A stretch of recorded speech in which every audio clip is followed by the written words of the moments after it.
What's up guys, you're watching TUGGtv, and in today's episode we're going to discuss how to make your mix go from sounding something like this to this.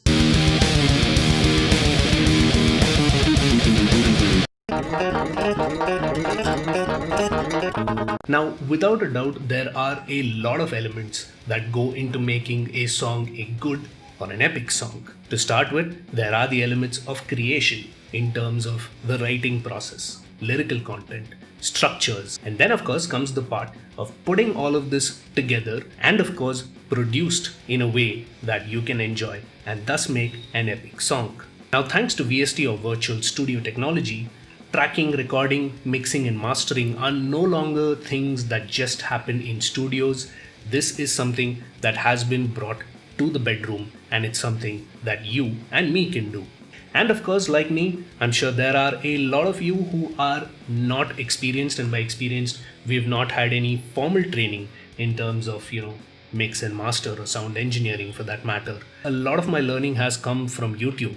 Glenn Fricker from SMG specifically. In case you haven't checked out his channel, which I'd be surprised if you haven't, it's linked in the description. And over the course of time, I have come to learn of a few things which I think are handy and help make a good mix, which I would like to share with you.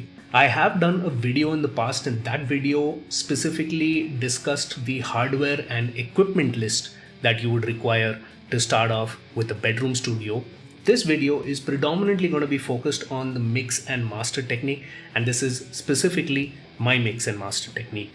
So, making a disclaimer, I am someone who is self-taught. I have not learned anything by the book.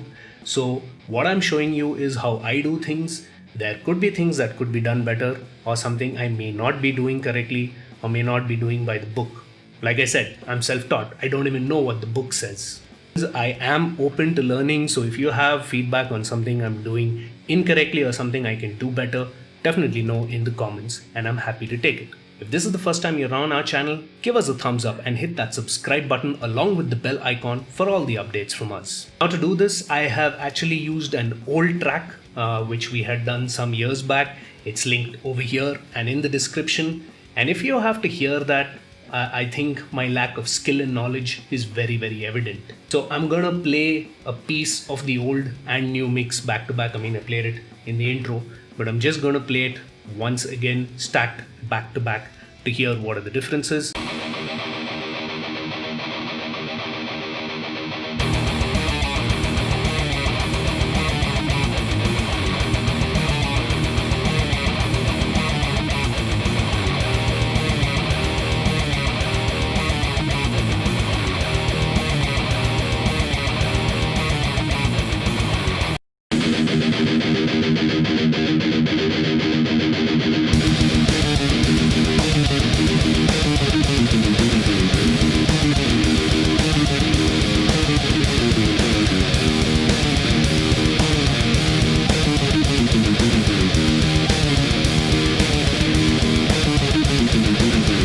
What makes the difference? I've broken it down into 5 very broad pillars. Number 1, multi-tracking.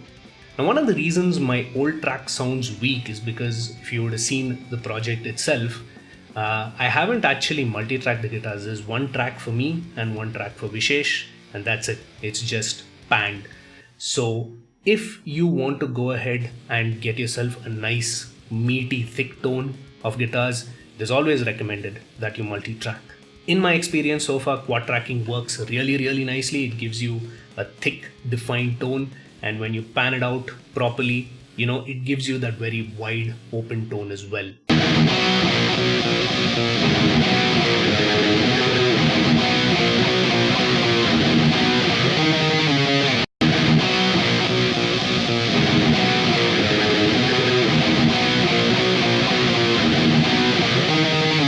Next up, patchwork. Now here's the funny thing about patchwork. On its own, it might actually sound pretty good. You might have worked out a patch and then put it into a mix, and sometimes the result is this.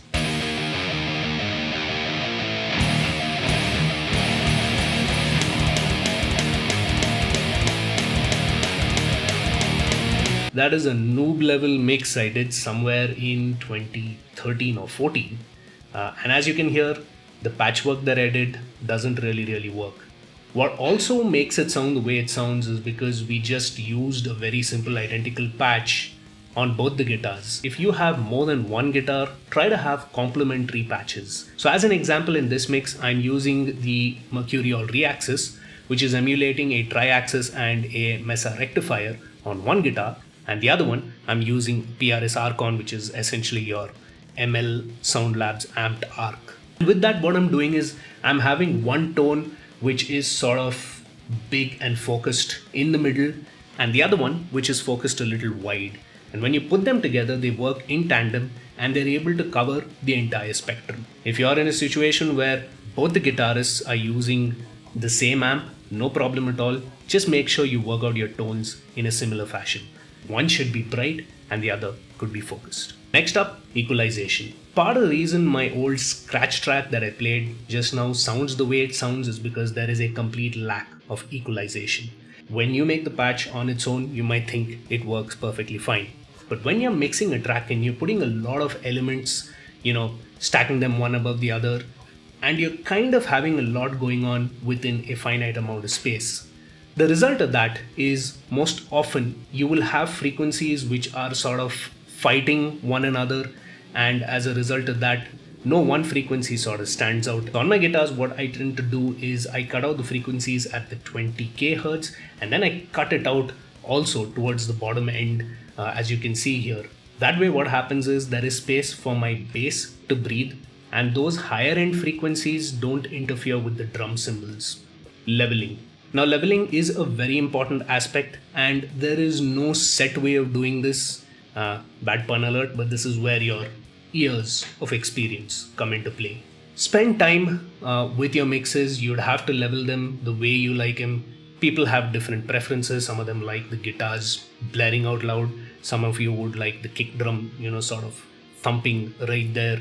I would also advise that you get yourself a good set of studio monitors or studio headphones, because if you use normal headphones, for example, those are already EQ'd, and in order to mix and master, you need something with a flat response, because if it's already EQ'd, what you're hearing would end up sounding different on another set of headphones or on another sound output. And finally, compression. Now in some of the older audios that I just played as examples, what you'll observe is what is loud is too loud and what isn't just simply isn't there. The reason for such imbalance is when you have a lack of compression.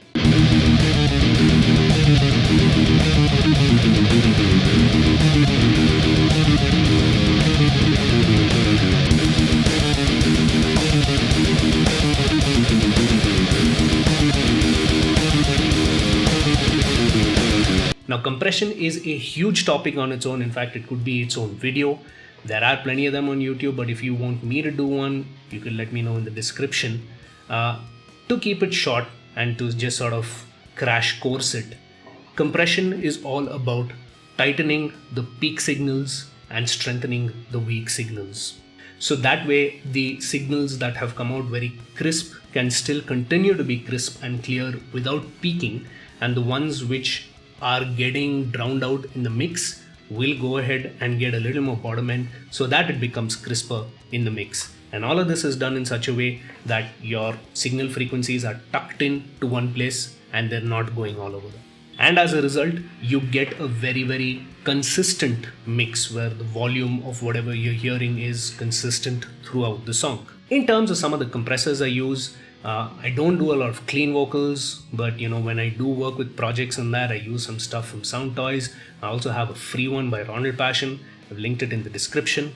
For guttural vocals, I use the Decapitator. I think it works really well and is very simple to use. For my guitars, I like to use the standard stuff that comes with Reaper. I use Reacomp, Reexcomp, and there is also this inbuilt one called Psyche, which I go ahead and use for guitars. For my lower end, which is bass and drums, I like to use Leapwing Audio's Dyne 1. I think it is a great multi-band compressor. Expensive, but definitely helps, sort of lift the tone and bring it out. I also sometimes use a Distressor by Antares, and that sort of helps me work from a volume or loudness correction perspective, and I normally mix and master everything at -3 dB. So if it is going too loud, if it's getting to like 0 or 1 or it starts to clip, I can use that distressor and volume down. But if it is too weak, but then I like the overall mix of it and I just want to sort of raise the overall volume, I can go ahead and do that. So that of course is a few things that I have learned and do in my mixes. And to demonstrate this, I'm going to end this video by playing what is essentially a remixed and remastered version of the very first song that we put out on this channel. It's an original composition called Confessions of a Dangerous Mind, or C.O.D.M. It's still the very rather cringe-worthy video now that I look at it, but then I've gone ahead and used the new track. If you want to hear the original one, linked in the description, you can check that out. What did you think about it? Are there things you can suggest or you think I could correct? Let me know in the comments below. Give this video a thumbs up if you like what you see. This is TUGGtv signing off for now. I will see you in the next one, and until next time, check out this track, give me a thumbs up, and stay metal.